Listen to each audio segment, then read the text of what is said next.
Bueno, hola, bienvenidos y bienvenidas a un episodio más de La Hora Hilo. Hoy tengo el placer de estar junto a una coterránea que se llama, ella es Teresa Paneque.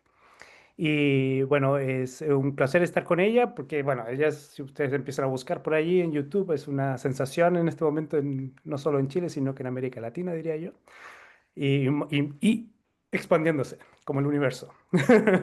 Y eso es muy interesante. Así que queremos conocerla un poquito más y hablar un poco de sus intereses por la astronomía y la literatura. Así que primero, muchas gracias, Tere, por estar con nosotros y nosotras. Muchas gracias por la invitación. Estoy muy feliz de poder estar hablando de ciencia y de libros, que es lo que nos une finalmente. Genial. Mira, la primera pregunta tiene que ver con volviendo atrás en el tiempo y tratando de situarnos contigo cómo era tu infancia, cómo fue tu infancia. Y nos gustaría cómo en tu relación con los libros, con la relación con las amistades, tus intereses. Yo creo mi infancia se vio fuertemente marcada por libros. Mis padres son latinoamericanos, mi papá es cubano, mi mamá es chilena, ambos científicos también. Y yo nací en Madrid, en España, el 97, cuando ellos estaban desarrollando sus doctorados. Y luego nos movilizamos al Reino Unido, a Escocia, donde viví de los 5 a los 9 años. Y durante todo ese proceso, hasta los 9 años, la verdad es que todo lo que tenía a mi alrededor eran libros. Nosotros no teníamos tele en la casa.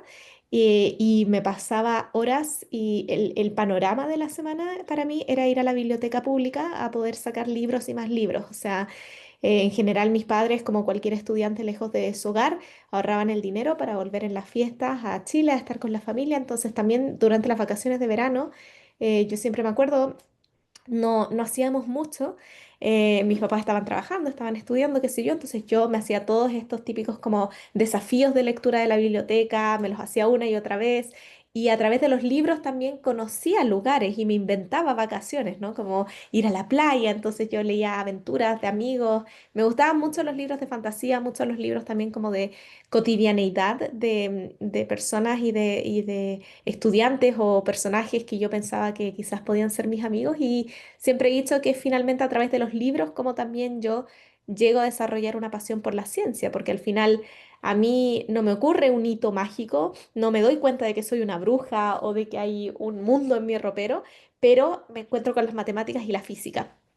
Y me doy cuenta de que, perdón, me doy cuenta de que en la descripción y la predicción y los modelos que podemos hacer con la física de la naturaleza es ahí donde está la magia en la vida real. Fiu. Perdón. Salud. ¿Tenías algún libro o algunos libros que tú dices, bueno, estos son libros que me marcaron especialmente? Uy, yo creo que, a ver, había toda una serie de Los Cinco de Enid Blyton, que me leí muchísimos libros de Los Cinco y de sus aventuras y siempre tenían que resolver misterios. Me gustaban mucho los libros de Enid Blyton. También más en fantasía, yo creo que como a mucha gente, Harry Potter, por supuesto. Yo a Harry Potter llegué tarde, ¿ah? Pero cuando lo pillé me cambió. Memorias de Idún me gustaba mucho, de Laura García Gallego García. Me gustaban mucho Memorias de Idún. Y también me gustaban mucho los libros de Eragon Eldes, como esa onda. Lo mío era mucho literatura fantástica. Y por ahí a veces también hay gente que piensa como soy científica, hija de científicos, como que yo lo que más hacía era leer ciencia. Yo la verdad es que no hacía eso. Si algo leía había una saga que se llamaba Horrible History en Glasgow, que también me gustaba mucho, que eran como, te contaban la historia medieval o la historia local, ¿no? Del Reino Unido, pero con como historietas. Entonces, la verdad es que yo, libro que caía en mis manos, yo me lo leía. Y mientras más grande y mientras más dragones, mientras más fantasía e historia tuviese, mejor. Nunca recuerdo haber leído cosas científicas más allá de quizás haber hojeado alguna enciclopedia. Y creo que la mayoría de la gente que conozco, de hecho que son científicos, también suelen tener una relación muy estrecha con los libros. Luego de más grande, por supuesto, pasé por varios ides y venides, pero yo creo que siempre vuelvo eso, a los libros de fantasía que más me gustaban de pequeña y que me abrieron un mundo de magia y de soñar con que quizás era posible, ¿no? Me acuerdo algunos libros también de Cornelia Funk, Roald Dahl, Matilda, por supuesto, como cualquier niña que ama la lectura, leí Matilda y era como, soy yo. Entonces todos esos libros muy clásicos, muy de niños, muy de aprender a imaginarnos un mundo, sí, me encantaban. Te voy a hacer un desafío, porque, bueno, generalmente lo que hacemos en estas conversaciones es que nuestros invitados, invitadas, traen algún objeto de la infancia. Entonces yo te había pedido uno y yo sé que estás fuera de tu contexto, entonces, claro, es difícil arrastrar tus recuerdos en una maleta, pero te voy a pedir que me describas uno que tú te acuerdas. Oh, este objeto todavía lo tengo o desapareció, pero está un objeto que tú digas, esto tiene una historia interesante sobre mi infancia y puedes describirlo y contarnos una pequeña historia sobre ese objeto. Mira, yo creo, no es porque estemos hablando de libros, pero yo creo que realmente cuando yo pienso hacia atrás en mi infancia, tengo esta imagen mía, porque además es una foto como muy icónica de una niña pequeña con el quinto libro de Harry Potter, que es como el libro, es el más gordo de Harry Potter, The Goblet of Fire, el Cáliz de Fuego se llama en español. Y yo así leyéndolo. Y me acuerdo mucho de ese libro y creo que representa mucho mi relación con la lectura, porque el quinto libro de Harry Potter fue el primer libro que yo leí de Harry Potter. Yo había decidido que a mí no me gustaba Harry Potter. Lo había decidido porque alguna vez vi como, cuando era más pequeñita, estoy hablando como 5 o 6 años, habré visto alguna parte de la película y me dio mucho susto. Y entonces yo había decidido que eso no era para mí y no me iba a gustar. Y era mi cumpleaños número 7 creo, o 8, era 7 u 8. Y siempre para mi cumpleaños íbamos a comprar un libro. Entonces era mi cumpleaños, estábamos en un supermercado, ni siquiera una biblioteca, porque habíamos pasado al supermercado. Y yo estaba enojadísima, pero enojadísima, enojadísima por algo que no recuerdo. Y justo acababa de salir el quinto libro de Harry Potter. Y entonces estaba en todas partes, porque era un bestseller, porque lo tenían en todas partes. Y yo le digo a mis papás, quiero ese libro, porque estaba enojada. Y mis papás así como, pero a ti no te gusta Harry Potter, y es el quinto. Y yo, quiero ese libro. Y ya como que me compraron el libro, como para que dejara de molestar y porque bueno, si lo quiere está bien. Y me acuerdo eso, de que empecé a leer Harry Potter por el quinto libro, que es un spoiler enorme de muchas cosas que pasan. Pero me acuerdo porque me gustó tanto y además, claro, yo había aprendido inglés porque estaba viviendo en el Reino Unido, pero habían aún palabras que yo no entendía muy bien. Entonces siempre me acuerdo de algunas frases en inglés que yo las leía y como que un poco me las inventaba lo que significaban, porque me daba flojera ir a buscarlas como en el diccionario, qué sé yo, y como frases como cotidianas, ¿no? Entonces, sí, comencé Harry Potter por el quinto libro y creo que eso representa muy bien también como yo era de niña, como decir, ok, un libro grande, un libro de fantasía, lo quiero. Y luego tuve el uno, el 2 y el 3 y después el 4 y luego más adelante salieron el 6 y el 7 aún no salían en ese entonces. Pero tengo esa imagen mía leyendo y absorta en este libro enorme que era casi más grande que mi cabeza. Y creo que representa mucho eso, como mi personalidad de niña pequeña, amante de la lectura, amante del misterio y que nadie le iba a decir que no podía leerse un libro porque, no sé, era un libro muy grande para ella. Eso me pasaba mucho, que le ponían edades a los libros, como no puedes leerte este libro porque es de grandes. Y yo decía como, ¿por qué no? Es un libro. Entonces, que nadie me iba a decir lo que podía o no podía leer y que iba a disfrutar mucho con ese mundo de fantasía. Realmente, y no es porque sea una conversación de libros, pero es que los libros fueron lo que más marcaron mi infancia. Los libros y estar, la realidad de ser una niña migrante lejos de su familia, pero eso no es un objeto, sino que es más un sentimiento que uno tiene cuando crece lejos de la familia. Me encanta esa idea que tienes dice, de haberte inventado casi tu propia versión. Uno puede pensar, bueno, es como de todos esos tomos de la historia, inventas tu propio camino, ¿no?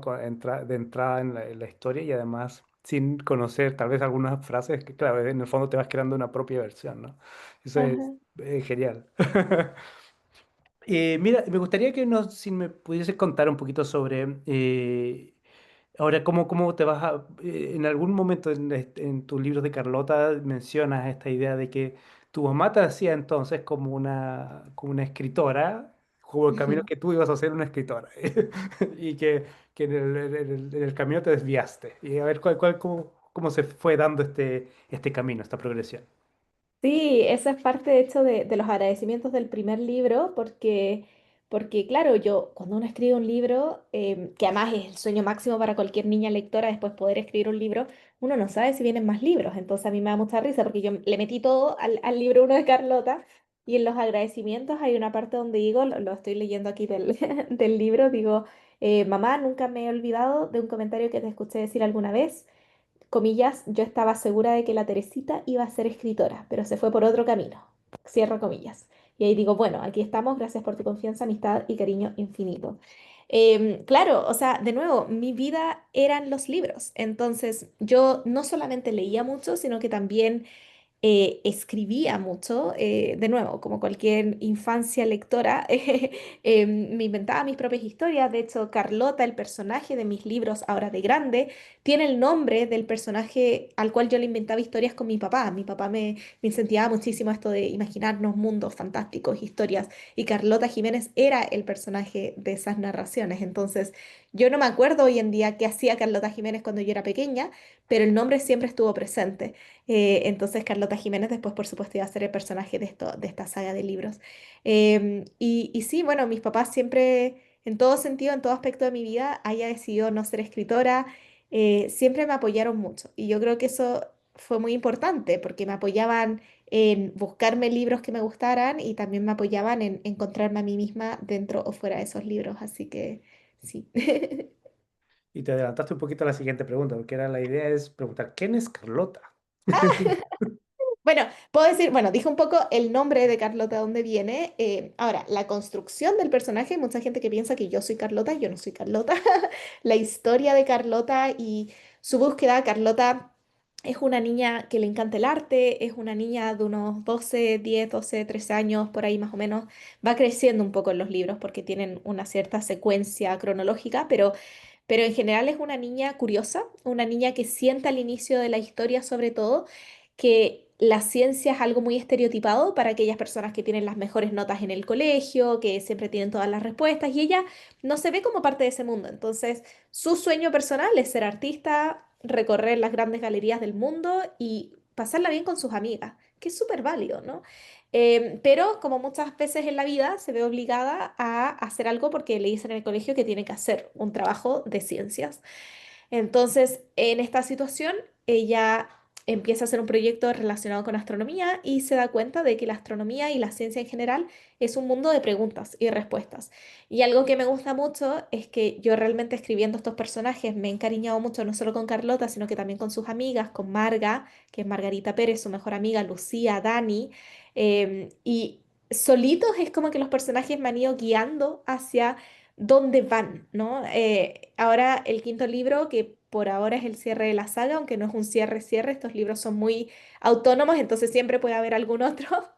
Y yo como que no me atreví a dejarlo ir de manera definitiva. Pero en este último libro, por ahora, Carlota y sus amigos se ven con el desafío de, por ejemplo, decir qué quieren ser. Y después de 5 libros aprendiendo astronomía, los lectores y también los amigos de Carlota asumían que Carlota ahora quiere ser astrónoma, por supuesto. Y Carlota entra en este conflicto de que, pucha, me gusta mucho la astronomía, pero yo en mi corazón siempre he querido ser artista. Entonces va viendo si es que es posible unir estos dos mundos. Y es parte de la resolución final, cómo ella puede hacer para seguir ambas pasiones y si es que es posible. Yo creo que finalmente uno de los grandes mensajes de la saga de Carlota y de cada uno de los libros es que no hay una única manera de hacer ciencia. Y tú puedes aprender de ciencia sin querer estudiar ciencia. Y el conocimiento científico tiene que estar disponible para todos y todas. Entonces, bueno.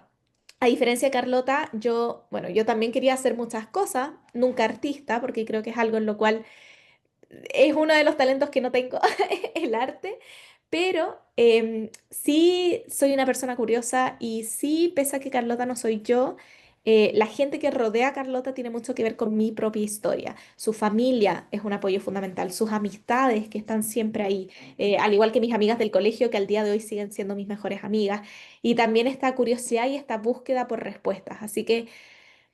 Algunas personas cercanas a mí te dirían que aunque yo trate de alejarme de Carlota con la excusa del arte, realmente en esencia sí refleja mucho de mi personalidad.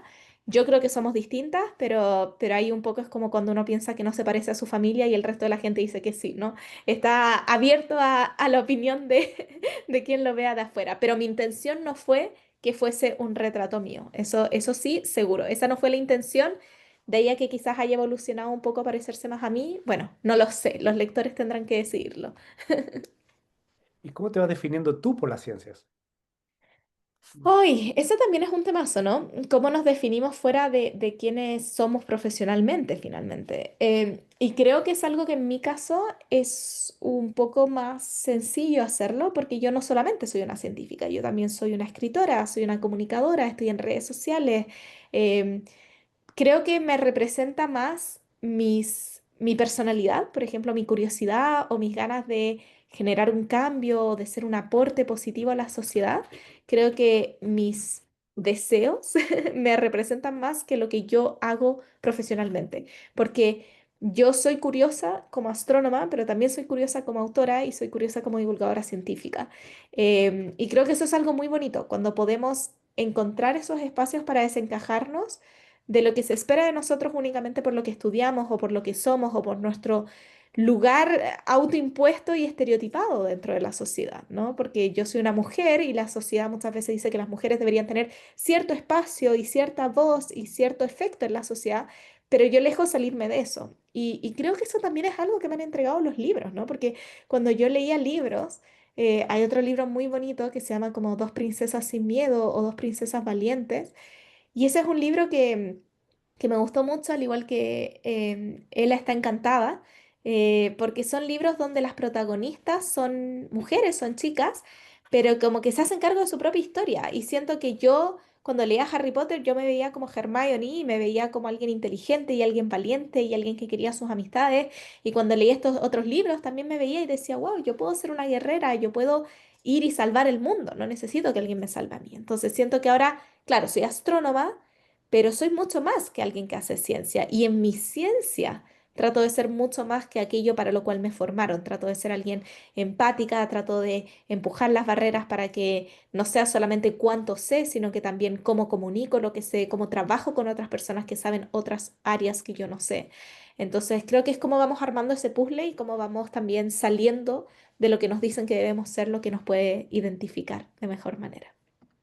Hay una, bueno, he escuchado algunas entrevistas donde tú hablas de justamente este tema del género, ¿no? Que aparece como un tema que yo creo que es muy recurrente hoy, porque yo creo que debe de ser un, bueno, un buen tiempo atrás, pero yo creo que es muy importante tu mensaje que estás entregando tanto a través de los libros, pero también a través de estos reconocimientos que has obtenido últimamente y tienen que ver con justamente una parte, tiene que ver con eso, con cómo ves tú el rol de las niñas, ¿no? De las niñas y las mujeres en general en la producción, no solo científica, como dices tú, sino que en general como rol en la sociedad. Sí, es importante, yo creo que mostremos, yo siempre digo, hay una parte muy importante, y no solamente yo, hay mucha gente que lo ha determinado y lo ha estudiado, la visibilidad de las mujeres, ¿no? Que las niñas y las jóvenes crezcan viendo que es normal que una mujer trabaje, que una mujer lidere, que una mujer tenga opinión, que una mujer alce la voz, porque al final los estereotipos se derriban con ejemplos y rompemos estos llamados techos de cristal justamente empujando a través de ellos y trizándolos y dándonos cuenta de que son barreras que no tienen por qué estar ahí, porque finalmente la curiosidad, la inteligencia no discrimina por género. Y esta idea de que hay muchas personas que se cuestionan también a veces por qué somos tan enfáticos, por ejemplo, en que en la ciencia ingresen más mujeres en las ciencias exactas. ¿Por qué acaso no es la ciencia el lugar más meritocrático de cierta forma? Está esta idea de que en la ciencia todo se mide únicamente por cuánto uno sabe y por ende obviamente los mejores van a estar ahí. Pero es muy difícil, aunque tú tengas las mejores ideas, cuando la sociedad te dice, por ejemplo, que tú tienes que ser la encargada de hacer las compras de tu casa o que tú tienes que ser la encargada de hacer las camas, lavar la loza, cuidar a los niños, a tus hermanos más pequeños. Si a ti el mundo te está cargando con otras tareas, con otras bolsas, va a ser más difícil que tú, teniendo incluso las mismas capacidades, llegues a donde están otras personas que no cargan con eso. Y esas barreras no son solamente de género, también son socioeconómicas, son geográficas, son políticas. Entonces, siento que a medida de que nosotros empujamos por mostrarle a las niñas que es posible, que tienen un espacio, que las mujeres estamos y hemos existido por mucho tiempo dentro de estas áreas y que por distintas razones quizás no nos hemos alzado al nivel o a la visibilidad que han tenido nuestros pares hombres, vamos mejorando el porcentaje de ingreso y ese porcentaje de ingreso ayuda a que tengamos las mejores ideas, porque como decía antes, la inteligencia y la creatividad no discrimina por género. Entonces, las buenas ideas van a estar igualmente distribuidas en mentes masculinas que en mentes femeninas. Y como las mujeres somos el 50% de la sociedad, por un simple hecho de estadística, el 50% de las mejores ideas también van a estar en nuestras mentes, para cualquier área, al igual que el otro 50% está en la de los hombres. Así que por eso es tan importante desde la ciencia aspirar a una ciencia heterogénea, una ciencia con participación de mujeres, con participación del sur global, con participación de todos los países y una ciencia que finalmente represente a la humanidad, porque está recopilando conocimiento por toda la humanidad. Y hasta que eso no pase, no podemos hablar únicamente de meritocracia, porque no hay ninguna razón por la cual hay una cantidad completamente sobredimensionada de hombres blancos en la ciencia, cuando los hombres blancos son en verdad un porcentaje no mayoritario en la población mundial. Tenemos a gente de todas las razas, de todas las etnias, de todos los colores. Entonces, creo que es algo por lo cual trabajar por el bien de la humanidad, no solamente por las mujeres, sino que es por el bien de la humanidad. Hay una frase muy bonita que es, el mundo necesita la ciencia y la ciencia necesita a las mujeres, porque finalmente es a partir de esa equidad de género que vamos a poder ir progresando. Así que es simple justicia y es simple querer lo mejor para todas y para todos. Y la ciencia ha sido un terreno complejo, ¿no? Difícil históricamente para mujeres y el reconocimiento. Y uno puede ver montones de casos, ¿no? De mujeres que han luchado y se han enfrentado a verdaderos muros durante muchos, muchos años dentro de las Sí. ciencias, ¿no? Sí, también mujeres muy poco reconocidas. De hecho, Ujú. una de las cosas que a mí más me gusta es hablar de mujeres científicas. El cuarto libro de Carlota, que se llama Galaxias Lejanas y Materia Oscura, es un libro donde hablamos mucho y mostramos a íconos. Por ejemplo, aquí estas ilustraciones maravillosas que hace Juanca Cortés, un ilustrador chileno. Tenemos a Caroline Herschel y Henrietta Swan Leavitt. Caroline Herschel fue la hermana de William Herschel, que es muy conocido, tiene telescopios, cráteres en la luna, o sea, una cantidad enorme de cosas nombradas detrás de él. Él fue muy importante, pero su hermana fue la que le apoyó en cada paso que él dio y fue también la primera astrónoma profesional reconocida por la Real Academia de Astronomía del Reino Unido, la primera mujer astrónoma en recibir un sueldo por su trabajo, además de todo lo que hizo encontrando cometas, y no sabemos de ella. Y Henrietta Swan Leavitt fue una mujer que demostró y calculó una manera de medir distancias en el universo y que sobre sus cálculos es que después personas como Edwin Hubble determinan que nuestro universo está en expansión. O sea, hay descubrimientos fundamentales de las ciencias que fueron hechas por mujeres y que no les son reconocidas simplemente porque en ese entonces estaban en posiciones de inferioridad con respecto a los hombres que trabajaban en las ciencias. Así que es todo un tema cuando uno va hacia atrás y se da cuenta de que, wow, hay incluso premios que le hemos dado a hombres por descubrimientos que hicieron mujeres, pero que ellas no podían ser reconocidas o se les consideraba dignas quizás de poder decir que era su descubrimiento. Así que a mí eso siempre me parece increíble y creo que es muy importante justamente recoger esa historia y mostrarles a las personas que esto no es algo de los últimos 20 años, 50 años, sino que es algo de que desde siempre, tanto hombres como mujeres hemos tenido buenas ideas, pero únicamente las ideas de los hombres han sido o escuchadas o consideradas o celebradas. Eso no quiere decir que no hubiesen buenas ideas del otro lado. Y yo agradezco estar en una época donde se me permite estudiar y se me permite hablar, porque si hubiera nacido 50 años atrás, quizás no habría sido así. Muy verdad. Y creo que es los espacios, digamos, que estás ocupando hoy, digamos, yo creo que son muy importantes para justamente tener esta vitrina. Yo creo que es importante usarla, ¿no? Yo creo que lo hace de una manera muy, muy, muy hermosa, digamos, de estar tratando de visibilizar tanto el trabajo de mujeres como también siendo tú una mujer, digamos, estar haciendo este puente, ¿no? Entre lo que es ciencia, ciencia dura, a veces ciencia muy Ujú. dura de la astronomía, a algo mucho más inteligible para los que escuchan de distintas edades. Por supuesto, y porque también es importante, a ver, como decía antes, la ciencia no es únicamente para aquellas personas que vayan a seguir carreras científicas, pero la ciencia, la razón por la cual es tan importante es porque promueve el pensamiento crítico. La ciencia nos ayuda a hacernos preguntas, a aceptar que podemos estar equivocados, a compartir opiniones con el resto, a trabajar en equipo, a valorar la diversidad de opiniones. O sea, cuando uno va al centro del proceso científico y lo que significa el conocimiento y el avance de las ciencias para la humanidad, tenemos muchos valores que probablemente si aplicásemos en nuestro diario vivir y en la sociedad seríamos una mejor sociedad. Seríamos una sociedad más empática, seríamos una sociedad que debate, seríamos una sociedad que cuestiona. Y eso es algo que es importante, por supuesto, para las mujeres que están hoy en día muchas veces en estos espacios aún muy estereotipados, pero también es importante para el grueso de la sociedad. Entonces yo creo que esos puentes son no solamente un capricho mío, sino que realmente es necesario que los estemos tendiendo y ojalá que esto no se base solamente en esfuerzos personales, como en este caso mi divulgación científica, sino que realmente abarque esfuerzos institucionales, porque necesitamos más que una persona con su teléfono haciendo videos o escribiendo libros, sino que necesitamos realmente a equipos multidisciplinares de expertos y expertas en comunicación, en videos, en redes, para poder transmitir este mensaje de la mejor manera posible y en todos los idiomas posibles y que sea algo que llegue a todas personas. Tú haces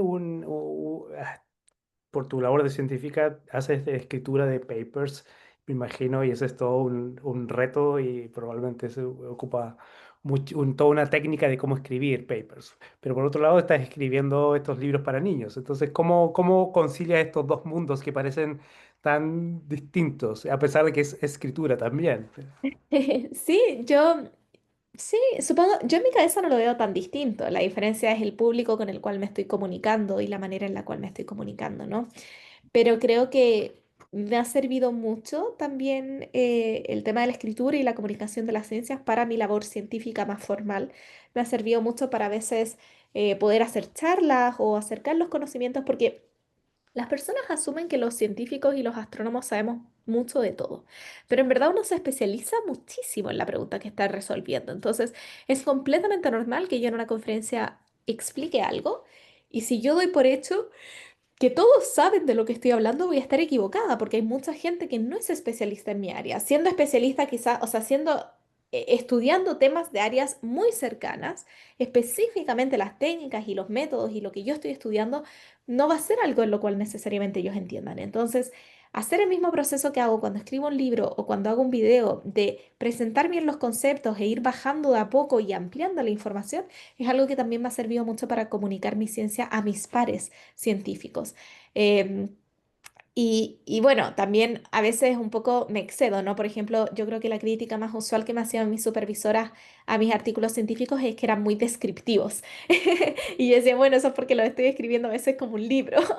Entonces, claro, también he tenido que aprender a diferenciar entre la escritura que es más precisa, más de estos son los hechos, y la escritura de los libros que es mucho más descriptiva porque quiero que se imaginen que están ahí haciéndolo. Pero aún así, yo creo que mis papers suelen ser mis artículos quizás más fáciles de leer que algunos otros artículos porque efectivamente tienen un poco de eso de la autora de Carlota. Un poco quiero que Carlota le esté explicando también a los científicos qué es lo que yo hice, pero bueno, no se pueden meter personajes aún en los artículos científicos. Que sería muy genial eso, ¿no? Sería maravilloso, sería realmente espléndido. Yo creo que deberían considerarlo como algo necesario. De hecho, bueno, hace poco, la semana pasada, estaba en una conferencia y estaban justamente hablando, porque esto es un tema que le importa a los científicos, estaban hablando de cómo podían comunicar mejor con la sociedad lo que hace la radioastronomía. Yo trabajo en particular con radiotelescopios, con antenas que observan el universo.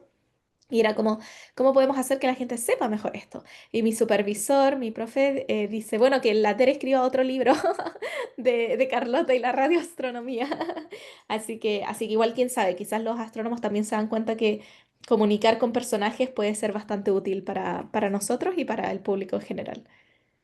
No, probablemente es súper necesario. Yo recuerdo que hace muchos años atrás, cuando estaba estudiando francés y tomé un libro solo para desafiarme a leer en francés y había leído uno de Herbert Reeves, que es una divulgación de astronomía también. Y me pareció fascinante desde ahí yo creo que empecé a leer un poquito más de astronomía porque, claro, es como conceptos que están ahí, pero que te lo dan un poquito más digerido, ¿no? Más fácil de seguir, porque claro, tú no tienes yo, digamos, no tenía una formación en el área, ni los números siempre me complicaban mucho, y la física y todo eso, pero encontré muy interesante la astronomía como disciplina, porque me parece muy accesible, es fácil de imaginar, yo creo, hay algo de eso, y hay algo de interés genuino de nosotros como seres humanos, de la conexión con el cielo y la observación, ¿no? Bueno, lo otro importante creo yo de destacar es que estos libros, si bien siempre están catalogados como libros juveniles, infantiles, tal como tú dices, o sea, uno puede leer y aprender algo en cualquier época. Como que a mí me parece absurdo cuando la gente a veces dice, porque me vienen muchos papás o gente con los libros y me dicen un poco así como tímidos, como es para mí, o se lo compré a mi hijo, pero me lo leí yo primero. Y yo así como maravilloso, si al final... ¿Qué importa que los personajes sean jóvenes o niños si lo que estás haciendo es aprendiendo contenido duro? Hay contenido súper denso en los libros de Carlota que yo creo que toman un par de leídas y que es un libro que lo que tú rescates del libro a los 8 años va a ser muy distinto a lo que rescates del libro a los 15, a los 20, perdón, o a los 30. Yo cuando hablo mucho me pongo a bostezar, no sé por qué, como que se me va el oxígeno del cerebro, pero no estoy cansada, estoy muy emocionada. Entonces, creo que también tenemos que dejar ir esto de que los personajes son solamente para niños pequeños. Los personajes, las ilustraciones, los libros cortos, el lenguaje sencillo, es la manera en la cual podemos acercarnos también a nuevas áreas del conocimiento. Yo feliz leería un Carlota sobre medicina o sobre biología o sobre el cuerpo humano. Feliz porque son temas de los que me encantaría saber más. ¿Y qué ocurre? Que la única opción que tengo porque soy una adulta profesional es leerme un texto de medicina. No, yo quiero leerme un texto donde esté bien explicado, pero donde también sea un lenguaje alcanzable para alguien que no es una experta. Entonces yo también eso, llamo a más personajes, más personajes en todos los textos, porque los personajes nos ayudan también a aprender cosas nuevas. Y bueno, ahí habla de una sociedad de conocimiento, ¿no? Finalmente somos parte de una sociedad que comparte y de distintas edades, distintos puntos de vista que están ahí y dialogan, ¿no? Que yo creo que es algo que tú pones bastante en evidencia dentro de tus textos, como la idea de diálogo entre generaciones, diálogo entre disciplinas, entre saberes y lugares, ¿no? Como que está el museo, por una parte está la escuela, y son lugares donde aprendes diferentes cosas, ¿no? Y que tienes, accedes a conocimientos muy específicos de cada uno de esos espacios. Claro, yo eso es algo que de hecho hice muy a propósito, porque al principio hablábamos de estos libros que yo leía de niña y muchas veces estos libros eran como los niños contra el mundo. O sea, los niños resolvían todo, los niños resolvían misterios, los niños atrapaban a gente mala, los niños siempre lo hacían todo sin ayuda de los adultos. Y es maravilloso igual cuando uno es joven como imaginarse un mundo así, pero la realidad es que los adultos y los niños conviven en la sociedad. Y yo creo que los adultos tienen una responsabilidad de ayudar y acompañar a los niños. También pueden aprender mucho de los niños, pero se tiene que generar una conversación y yo espero que a través de mis libros también se establezca ese diálogo de que yo como un niño o niña puedo ir a hablarle a un adulto y hacerle preguntas y ese adulto me va a tomar en serio y me va a contestar las preguntas y me va a acompañar y ayudar. El mundo, yo creo que cuando uno solo lee libros donde los niños pueden contra todo, es un poco duro después cuando uno vuelve a la realidad y se da cuenta de que no, pues, de que necesitamos la ayuda de los adultos, de que estamos ahí en un... y puede ser incluso frustrante. Creo que es mejor lo que yo trato de hacer, de, como tú decías, como generar estas conversaciones intergeneracionales, también desde el respeto hacia las preguntas de las infancias y en todo nivel. O sea, por ejemplo, en el tercer libro de Carlota, que es sobre vida extraterrestre y exoplanetas, hay un personaje que es muy importante, que es el abuelo de Marga, de la mejor amiga de Carlota. Entonces, hay una situación donde el abuelo, junto con Carlota y Marga, están tratando de entender si es que los extraterrestres están ocultos en el sótano de algún científico y también se están apoyando de otras personas que les explican cómo es que estudiamos la vida extraterrestre en el universo, pero son conversaciones súper transversales y todas son parte de la dinámica y no hay alguien que se sobreponga a la otra persona, ¿no? Entonces, esa es la manera en la cual yo me imagino el conocimiento, un conocimiento que fluye, un conocimiento que nos une, un conocimiento que nos acompaña en todas las etapas de vida. Hay un tema que tiene que ver con esta diseminación del conocimiento, la divulgación del conocimiento, que ha sido últimamente reconocida, ¿no? Por UNICEF y no sé si hay otros organismos también, probablemente que tú nos puedes contar más, que si has tenido otros reconocimientos, pero nos parece súper interesante esto de llegar a unas organizaciones internacionales que han reconocido tu trabajo. Sí, bueno, desde hace un par de años, como el 2022, comencé a trabajar con UNICEF. el 2023, creo. Formalmente me convierto en embajadora de UNICEF en Chile, la primera mujer embajadora además de UNICEF en Chile, que es un hito bastante bonito y relevante, creo yo, porque en general, a ver, UNICEF es una fundación que busca, es parte de las Naciones Unidas, que busca proteger, resguardar y de cierta manera abogar por los derechos de la infancia, por la Carta de los Derechos de la Niñez. Y UNICEF usualmente tiene embajadores que les ayudan comunicacionalmente a eh, diseminar su labor, pero estamos hablando de embajadores como, no sé, Lionel Messi, Katy Perry, Orlando Bloom, o sea, figuras del espectáculo, figuras que son profundamente famosas. En Chile, los embajadores actuales, además de mí, son Iván Zamorano, que es un futbolista muy reconocido, histórico, Benjamín Vicuña, que es un actor también muy conocido, y 31 Minutos, que son unos títeres que también son muy reconocidos. Entonces, claro, que apareciera yo, y a mí por ahí me mencionaron también otros nombres que se consideraron para ser embajadores, yo nunca supe esto, a mí ellos lo consideraron. Y yo veía los otros nombres y decía, wow, pero estas mujeres son mucho más conocidas y famosas que yo, ¿por qué me seleccionaron a mí? Pero también creo que hay algo bonito de esa selección y de ese hito, que es que dado que yo tengo cierta plataforma comunicacional, pero no soy brutalmente famosa, eso me da el espacio para efectivamente poder trabajar junto a UNICEF. Y junto a UNICEF hemos desarrollado un abecedario astronómico, que es un recurso gratuito, que lo pueden descargar en internet. Si van, buscan abecedario astronómico de Terepaneque UNICEF, les aparece a color o para colorear, porque es un trabajo que hicimos junto al ilustrador de UNICEF Chile, que es Pedro Prado, maravilloso, donde cada letra es un concepto astronómico que yo escribí con una ilustración que la acompaña, junto con estos personajes de UNICEF como que recorren el universo viendo cada uno de estos lugares. Y cosas así, o poder participar directamente de eventos, o de hacer charlas, o de dar entrevistas a medios, como por ejemplo incluso esta entrevista, y hablar sobre la importancia de resguardar los derechos de la infancia, creo que es algo que alguien más mega famoso no estaría. Y también creo que es una señal muy potente de parte de un organismo de decir, ok, sabes que apostamos por la ciencia, apostamos por la literatura y apostamos por esta persona que al final también representa ciertas cosas que queremos ver en el futuro. Queremos ver infancias conectadas con la ciencia, queremos ver infancias lectoras, queremos cuidar a las infancias que son migrantes. Yo como una niña migrante, como mencionaba antes, también para mí hablar de migración en un momento donde muchas veces es un tema político muy tenso hoy en día y hay muchos niños que sufren mucha discriminación por ser migrantes, es importante. Entonces, me honra profundamente, además de UNICEF también, bueno, desde el punto de vista científico he tenido la posibilidad de trabajar junto a la ESA, a la Agencia Espacial Europea. Hemos trabajado hace unos años, por ejemplo, cuando fue el lanzamiento de la misión JUICE, que va a ir a visitar las lunas de Júpiter. Eso fue un hito muy bonito, que pude estar en el lanzamiento en las oficinas desde la sala de control en las oficinas de Alemania. Y recientemente, yo diría que el hito más importante de mi carrera divulgativa, este año 2025 salí galardoneada por lo que nosotros llamamos el Oscar de la comunicación científica, la Academia Nacional de Ciencias de Estados Unidos.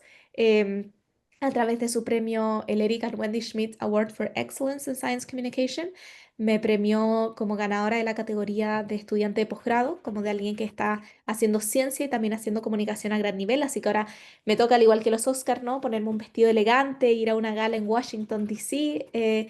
Así que eso me tiene muy emocionada, pero creo que finalmente es bonito ver cómo se abren espacios para reconocer la importancia de comunicar y de tender estos puentes. Y cuando yo inicié todo esto, jamás pensé que estaría acá. O sea, yo comencé esto hace un poquito más de 5 años, bueno, casi 6, uno podría decir ahora. Y lo comencé de una manera súper artesanal, muy desde mis ganas de hablar. A mí me gusta mucho hablar, me gusta mucho comunicar, me gusta mucho compartir. Y en ese entonces en Chile hubo un gran eclipse solar. Yo no fui a ver el eclipse, necesitaban a una astrónoma que fuera medios de prensa, llamaban a mi universidad, yo estaba haciendo el magíster, el máster, como le dicen algunos. Y nada, me llamaron, fui a dar un par de entrevistas, les gustó mucho cómo hablaba, la gente me quería seguir, abrí unas redes sociales sin pensar jamás que esto iba a llevar a donde ha llegado. O sea, Em, es súper mágico cuando uno se da cuenta de cómo el querer hacer las cosas de una buena manera y con honestidad y también con mucho respeto hacia la profesión, porque yo respeto mucho a los profes, a los docentes, a quienes comunican y estoy tratando constantemente de aprender de ellos y de ellas. pero me ha llevado a poder cumplir muchos sueños, sueños que la ciencia sola jamás me habría podido dar y sueños que también si solo hiciera comunicación y no hiciera ciencia no hubiese podido tener. O sea, ambos lados de mi vida, el yin y el yang, Miley Cyrus y Hannah Montana, ambas partes se combinan y me hacen vivir un sueño maravilloso. Yo hoy en día me siento muy afortunada de todas las cosas que puedo hacer y me impulsa a hacer más. O sea, premios como por ejemplo este que entrega la Academia Nacional de Ciencias de Estados Unidos, me empuja a querer conectar con todas las personas que también ganaron desde otras categorías, porque premia a periodistas científicos, a creadores de contenido independientes, a otros científicos y científicas como yo. Y qué ganas tengo de conocerles a todos y de poder como seguir generando más cosas y abarcar más, porque claro, mi contenido es en español, está ligado en Chile, en América Latina, en países hispanohablantes, en España, pero podemos ir a más y podemos conectar también con otras personas del sur global y con otras personas del mundo hispanohablante que estén haciendo estas cosas. Así que es muy emocionante y es muy también inesperado. No, genial. Y yo creo que, bueno, felicitaciones por todos los reconocimientos, yo creo que muy merecidos además. Y ahora te voy a hacer una invitación más, más literaria y te voy a pedir que tienes tus libritos por ahí, te voy a pedir si puedes leer alguno, Todos. así que puedes leer más de uno si quieres. Sí. Bueno, Eso para que personas que tal vez no te han escuchado, todavía no han leído alguno de los libros, también puedan acercarse a tus libros. sí, sí, sí, sí. Bueno, yo creo que el primero, igual los voy a presentar primero. El primero, todos son el universo según Carlota. El primero es Asteroides y Estrellas Fugaces y habla más del sistema solar. Luego tenemos este Agujeros Negros y Explosiones Estelares, que habla, por supuesto, sobre agujeros negros y evolución estelar. El de Ciencias Planetarias, Vida Extraterrestre y Exoplanetas. Aquí está Marga, la mejor amiga de Carlota, junto a ella. Este que habíamos hablado antes, de Galaxias Lejanas y Materia Oscura. Y el que acaba de salir, que es del inicio y el final del cosmos. Entonces, bueno, cuando yo estaba pensando en qué quería hablar, un poco me sentía atraída naturalmente por algunos de mis... Uno no tiene que tener favoritos, pero hay algunas historias que son más cercanas ya sea a mi tema de investigación o que han sido muy complejas escribirlas. Eh, Creo que una de las cosas que dije en el primer libro fue que, por supuesto, uno nunca sabe si es que va a haber otro libro. Entonces yo en el primer libro intenté con mucho énfasis en meter una parte de formación planetaria, que es lo que yo estudio profesionalmente, así que quiero leer un trocito de eso. Esto ocurre en el contexto en que Carlota y uno de sus amigos, Daniel, han ido al museo a hablar con Gabriel, y Gabriel es un experto en meteoritos. Entonces, en esta parte dice, Gabriel comenzó a explicar que las características del meteorito y su composición les entregaban información sobre la formación del sistema solar. El Sol y los planetas se formaron más o menos al mismo tiempo. Primero había una gran nube de polvo y gas, llamada nube molecular.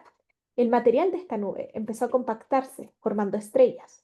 Miles de estrellas se formaron al mismo tiempo, porque estas nubes son gigantescas y cuando colapsan ocurren episodios de formación estelar.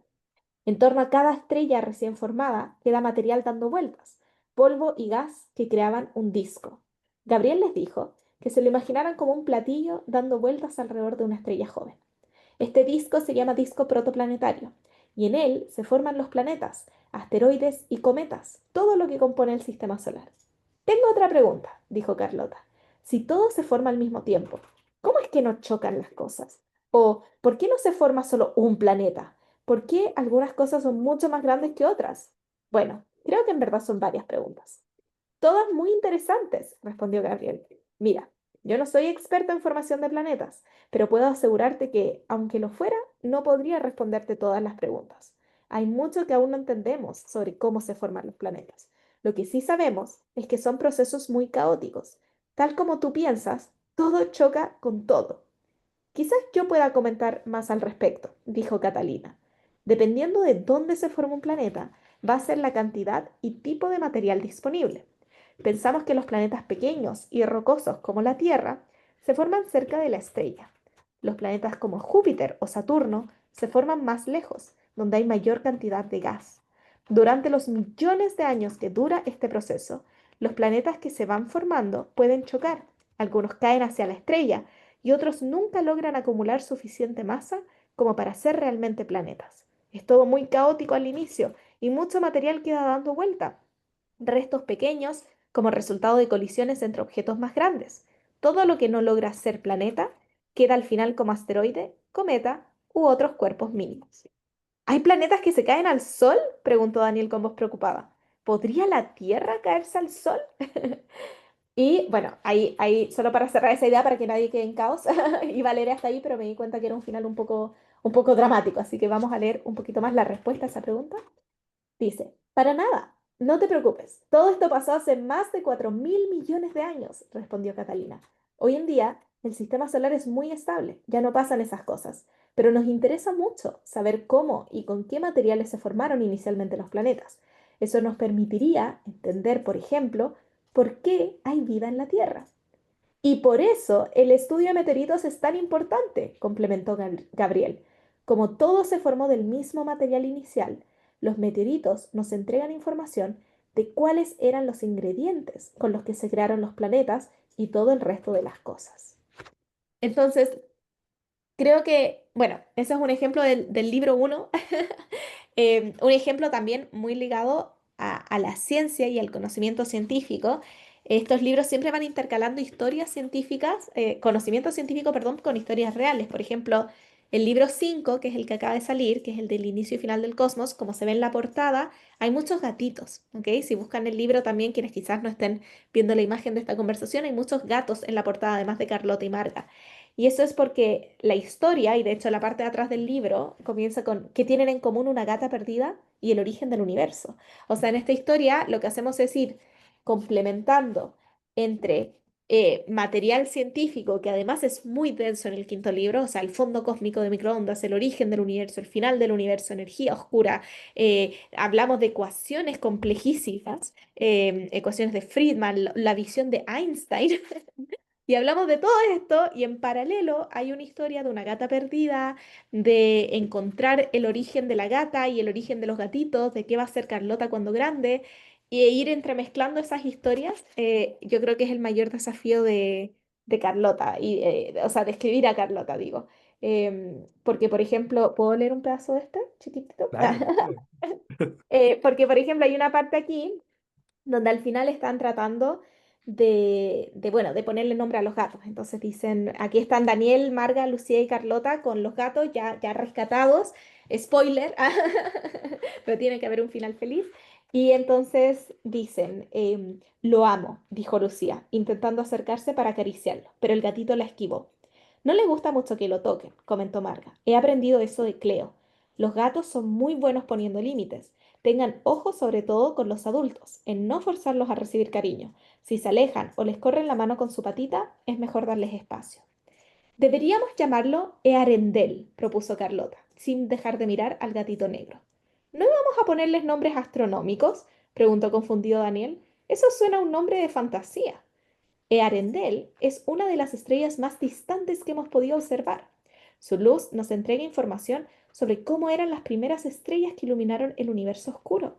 Creo que es el nombre perfecto para un gatito que se camufla muy bien, pero destaca por sus potentes ojos amarillos, explicó Carlota. Mientras acariciaban a los gatos, Carlota comenzó a hablar sobre las primeras estrellas.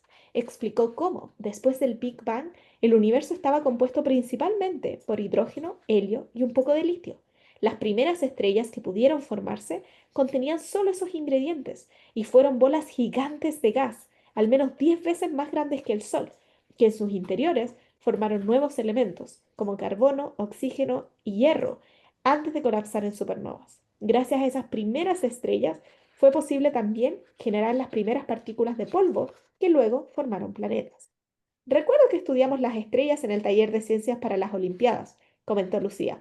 Si mi memoria no me falla, las estrellas masivas que colapsan como supernovas se llaman gigantes azules. Sí, todas las estrellas inicialmente probablemente eran gigantes azules, muy brillantes, muy calientes y muy inestables, explicó Carlota. Hoy en día también tenemos gigantes azules en el universo, pero son distintas porque tienen una composición más compleja que las que se formaron en un inicio.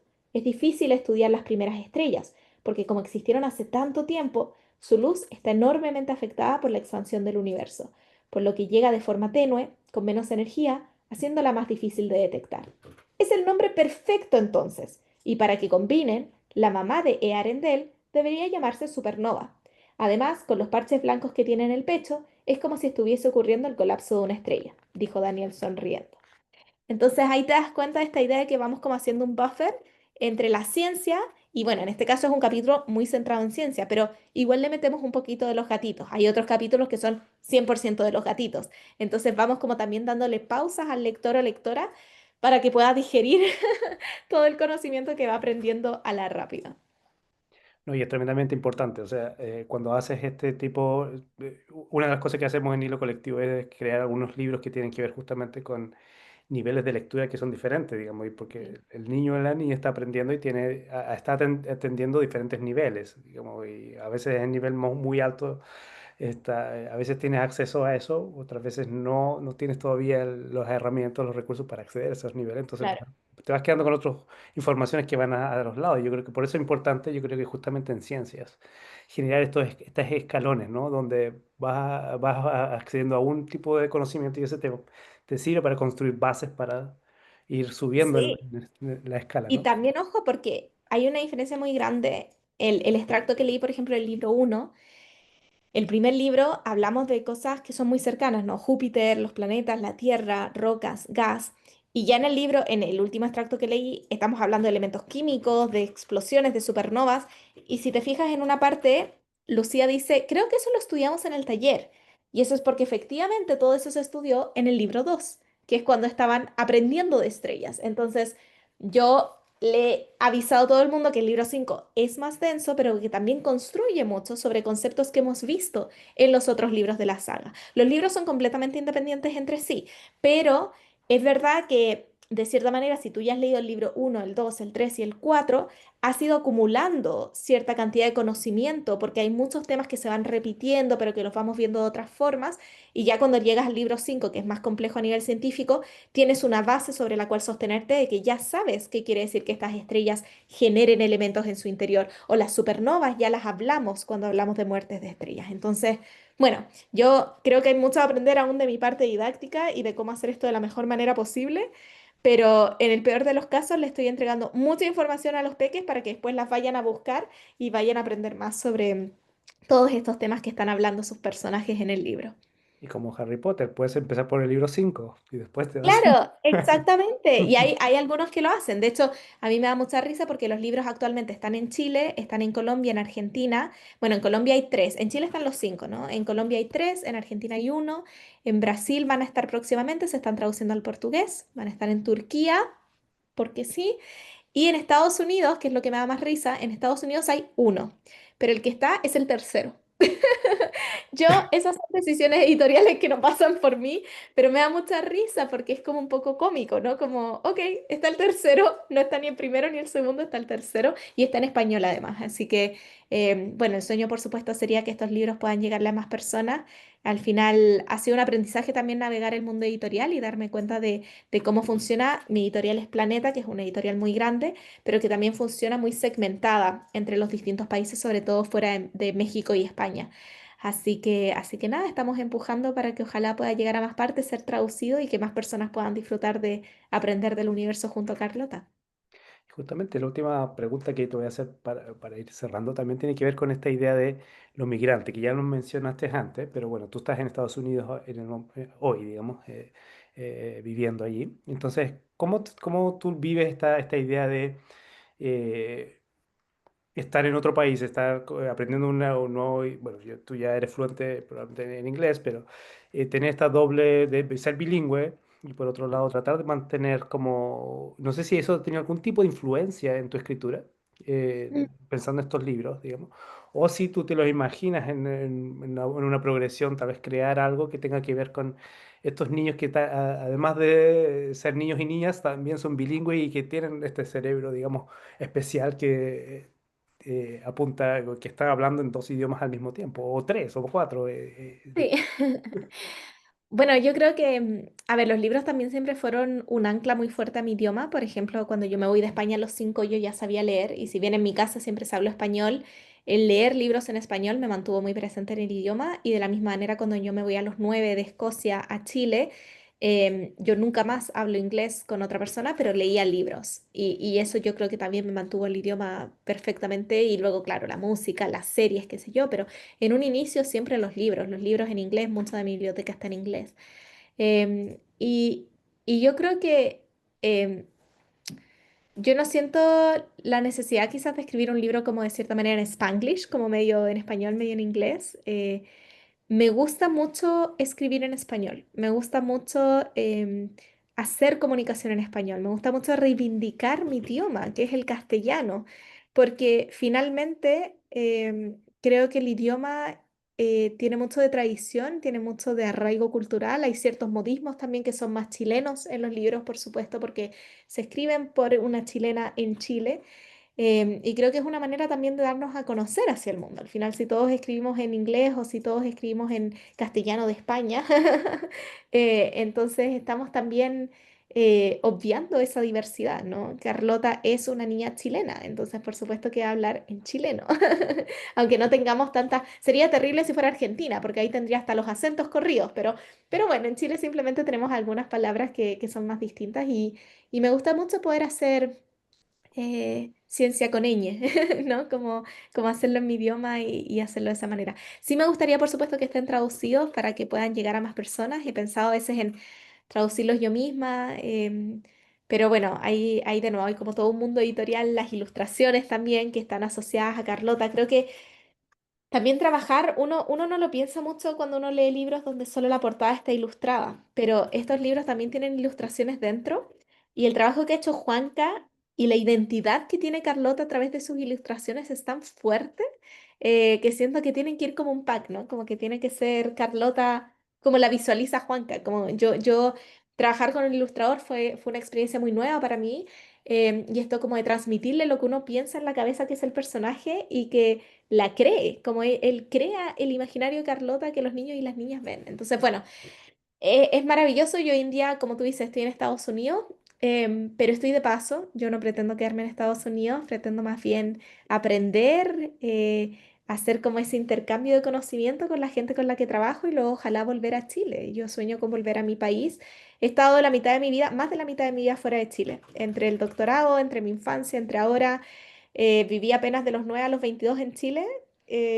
Claro, 13 años y tengo casi 28. Entonces llevo 15 años fuera de Chile, 13 años en Chile, pero me siento profundamente chilena, me siento muy latinoamericana, siento que ese es mi lugar en el mundo y siento que es el lugar también desde el cual quiero comunicar ciencia, que en el caso de la astronomía es un privilegio porque además Chile tiene los mejores cielos para observar el universo, así que hace mucho sentido en la narrativa, pero eso no quita el hecho de que justamente quiero comunicar ciencia de Chile para el mundo y eso implica que esa comunicación sea bilingüe, multilingüe, ¿no? Como que sea hacia todos los idiomas. Así que simplemente yo creo que el mensaje es para todos los peques o las personas que a veces se sienten como que no encuentran ese lugar, ¿no? Que pasa mucho cuando uno migra, como de dónde soy. Yo hoy en día en Estados Unidos me pasa, incluso aunque sé que estoy de paso, me cuesta estar aquí, me cuesta como concentrarme en el ahora, porque estoy pensando en cuándo voy a ir a Chile, cuándo vuelvo, mi familia que no está acá. Entonces, a veces como también encontrar tu espacio en ti mismo y en la gente que te rodea. Para mí, mi familia nuclear es mi lugar seguro. Primero será con mis papás, con mis hermanos, hoy en día con mi esposo. Entonces uno va creando como casas y hogares en personas o en uno mismo, más allá del territorio que uno habita. Pero siempre recordando de dónde venimos. Yo creo que la historia que nosotros traemos es importante y es importante también para construir algo mejor. Ujú, genial. Y somos parte de algo mucho más mayor, ¿no? Y eso es súper bonito cuando tú hablas del polvo de estrellas en tus libros y todas estas ideas. Para finalizar, me gustaría que, poniéndote en una situación, siempre pongo a los entrevistados, entrevistadas en una situación, así que a ti te voy a poner en una situación muy simple, que es estamos creando una cápsula del tiempo y vas a dejar un mensaje para los niños y niñas del futuro de, no sé, 50 años más. ¿Y qué mensaje podrías colocar en ese? Puede ser un mensaje de distinto tipo. Puede Sí. ser más creativa en esto. Así que, ¿qué Yo la dejas? verdad es que haría algún mensaje relacionado al planeta Tierra. Les diría que cuiden el planeta, es el único que tenemos. Y pese a que existan muchos otros planetas en el universo que probablemente sean como la Tierra y probablemente en 50 años más sepamos que hay vida en alguno de esos otros lugares, las distancias hacen imposibles que viajemos. Entonces, sí, el planeta no es un lugar único en el universo, la Tierra no es única, pero sí es única para nosotros. Es el único lugar que podemos habitar y es un lugar que tenemos que compartir y cuidar. Así que les diría que recuerden eso y que ojalá, espero yo, en 50 años más estemos mejor que lo que estamos ahora, que hayamos avanzado justamente en la protección de nuestro planeta y en la construcción de una sociedad más empática. Pero creo que ese siempre tiene que ser el mensaje más valioso y más importante. Decir como qué suerte que tenemos de estar en este planeta, cuidémoslo y desde acá exploremos el universo, pero con la certeza de que este es nuestro lugar. Es más fácil migrar entre países de la Tierra que migrar entre planetas. Eso se pondría un poco complejo. Así que por ahora yo no lo veo como una opción y la opción es cuidar el lugar que habitamos. Muy bien, muchas gracias, Tere, por estar con nosotros y nosotras este día. Y bueno, esto va a quedar en YouTube, así que van a poder acceder a esta entrevista. Así que bueno, te quiero agradecer por este tiempo tan generoso de estar con nosotros y nosotras en este espacio de Hilo Colectivo y SPWI. Y bueno, hasta la próxima y muchas gracias, Tere. Muchas gracias a ti, Jorge, y ojalá seguir haciendo cosas juntos, porque me encanta este mundo de los libros y sobre todo en español desde Estados Unidos. Así que muchas gracias y un abrazo a todos quienes nos escuchan también.